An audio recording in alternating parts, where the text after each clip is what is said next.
Sermon number 167. Fulfillment of rights and obligations, and advice to fear Allah in all matters. In the name of Allah, the Beneficent, the Merciful.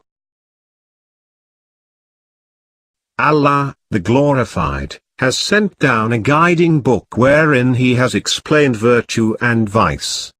You should adopt the course of virtue whereby you will have guidance, and keep aloof from the direction of vice so that you remain on the right way.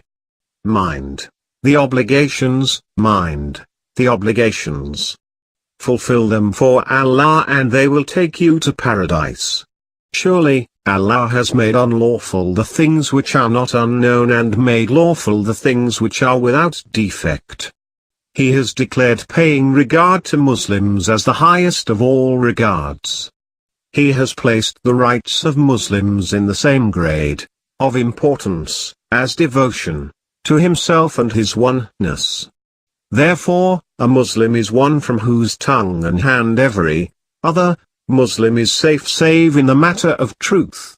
It is not, therefore, lawful to molest a Muslim except when it is obligatory. Hasten towards the most common matter which is peculiar to every one, and that is death. Certainly, people, who have already gone, are ahead of you while the hour, day of judgment, is driving you from behind. Remain light, in order that you may overtake them. Your backs are being awaited for the sake of the fronts. Fear Allah in the matter of His creatures and His cities because you will be questioned, even about lands and beasts. Obey Allah, and do not disobey Him. When you see virtue adopt it, and when you see vice avoid it.